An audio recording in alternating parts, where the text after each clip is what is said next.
Pertanyaannya, apakah Islam setuju juga jika kenabian Musa itu di saat yang sama dengan Muhammad? Padahal kita tahu antara jarak Adam dan Muhammad secara historis, antara Adam dan Musa secara historis itu sungguh sangat terlampau jauh. Karena di dalam keimanan Adam adalah manusia pertama kita yang kita imani secara alegoris. Bayangkan ini. Jadi menurut keimanan Islam sendiri, Muhammad dan Musa sungguh berbeda dalam hal kenabiannya juga.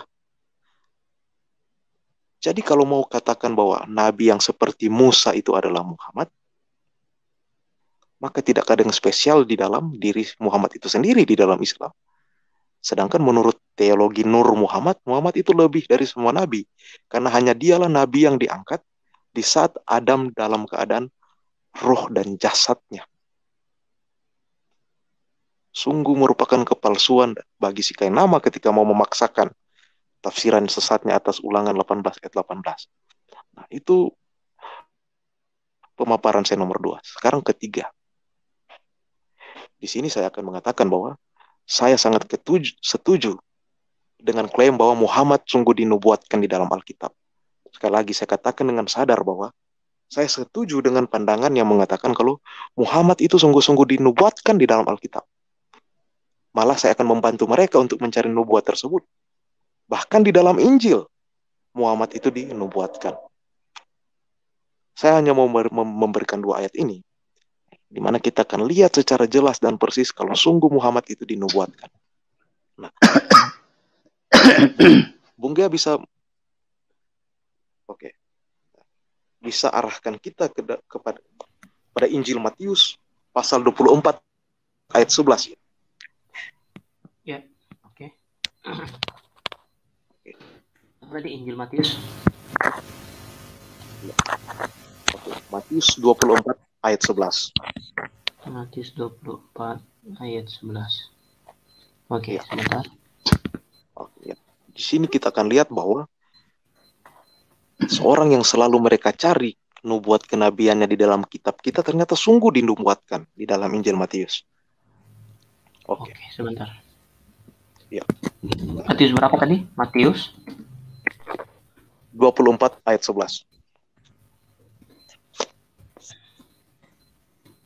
Oke, saya angkat ya. Ya.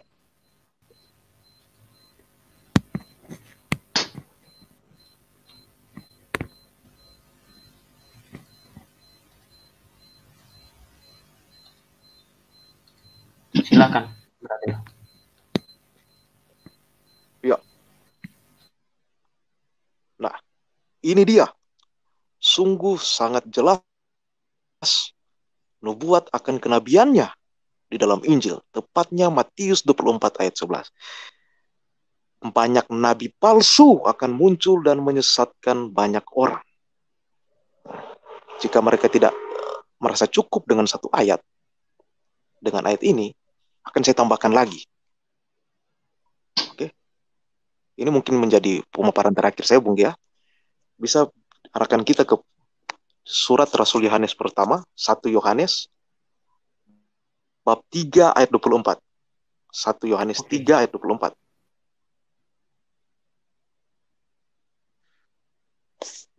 Oh,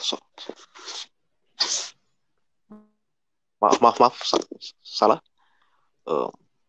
Mungkin saya terlalu bersemangat ya.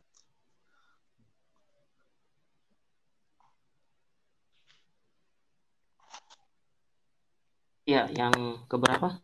1 Yohanes berapa? 3. 1 Yohanes 4 ayat 1 sampai 3 ya. Ayat 1 sampai 3 ya. Iya. Oke, baik, saya buka ya.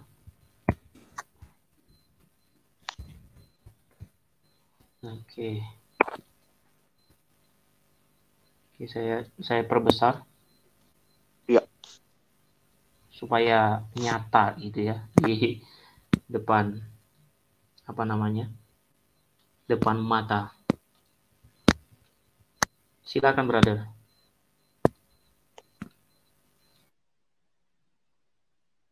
Ya, oke, baik, Bung Gia.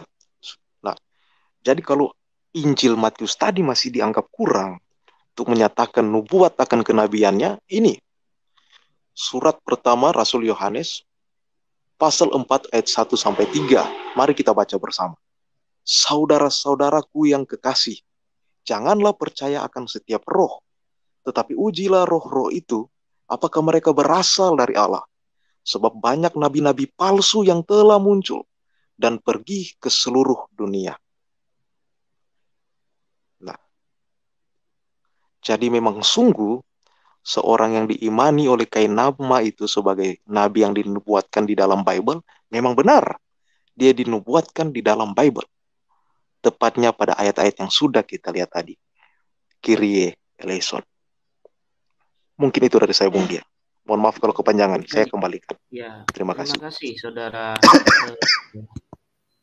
saudara perisai Roma yang punya perisai. Silakan Paman Yosef Randy. Selamat malam, Paman. Selamat malam, Bro Gea. Ya, selamat malam. Silakan, Paman. Pak Ignatius, Pak Perisai Roma, Pak Suto Wijoyo. Selamat malam, berkah dalam. Berkah dalam, Bro dan Randy. Ya, sama-sama. Terima kasih, Bro Gea. Ya, wah, ini saya sebagai murid ya enggak bisa mengkritisi apa-apa lah sama guru-guru yang ada di room ini semua. Udah. Saya bicara yang lain aja lah, Bro Gea. Ya, saya terima kasih banyak, Bro Gea. Adanya channel Katolik seperti Bro Gea ini, saya rasa saya belum bisa membuktikan, tapi dari teman-teman sebagian juga udah bicara bahwa selama mereka mengenal channel-channel Katolik ini, mereka jadi tidak ragu-ragu lagi, atau bahkan mereka yang sudah hampir berpindah akhirnya kembali lagi. Nah, yang pasti juga kita pikirkan untuk generasi-generasi muda kita juga ya, Bro ya. Nah, pengalaman saya selama sebelum adanya channel-channel Katolik ini, ya kita kalau klik YouTube itu pasti muncul channel-channel yang apa ya, ya kadang seringnya itu RT16, RT6 kayak gitu ya. Sekarang sepertinya saya sudah banyak lihat juga channel-channel yang biarpun tidak interaktif, tapi monolog juga banyak dari para klerus atau frater atau mungkin bahkan suster atau gimana ya, sudah mulai banyak. Saya bersyukur sekali nih, Bro ya, karena ya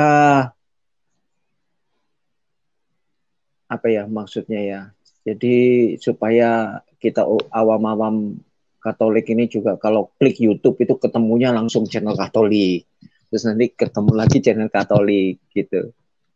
Jadi tidak sempat mereka juga ya gimana ya, tidak keracunan lah gitu lah.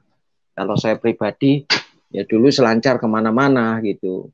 Cuma kebetulan karena saya juga udah bergereja lama, jadi saya juga tidak gampang terpengaruh oleh mereka. Pasti saya cek lagi ke ajaran Katolik. Saya cuma yakin bahwa Katolik pasti sudah ada semua itu, menu-menunya sudah tersedia lengkap itu, dengan berdiri sudah 2022 tahun ya. Gitu.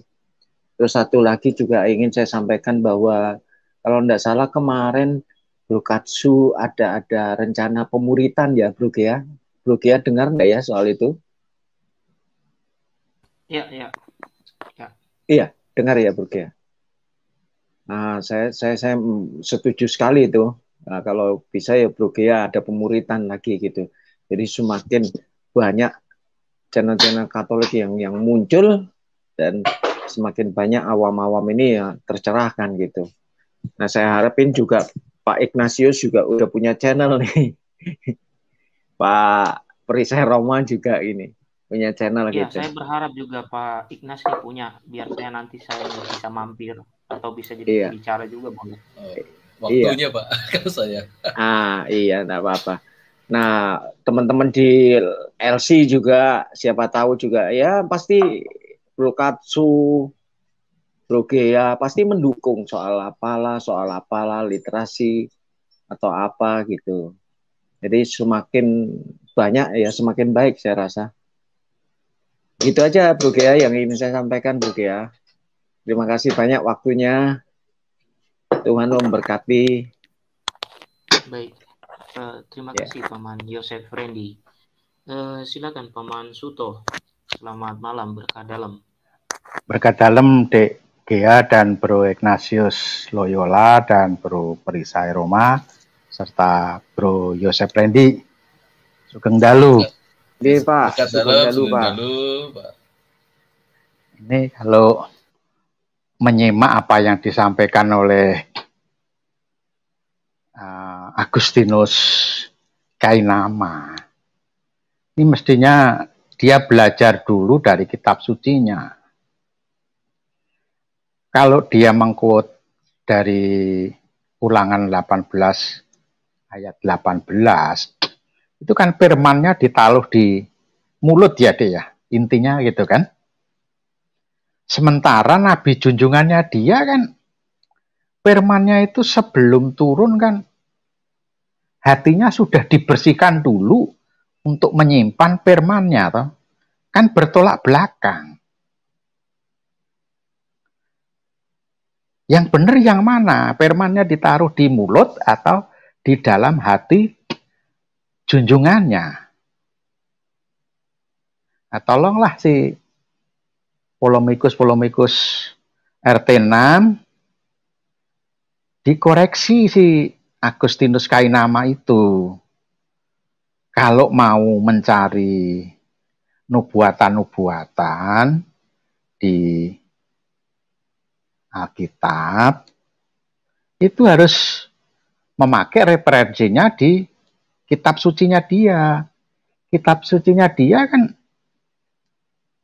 Injil, Zabur, dan satunya lagi apa itu Dek? Yang 5 kitab itu, yang Kejadian, Keluaran, Imamat, Taurat. Taurat.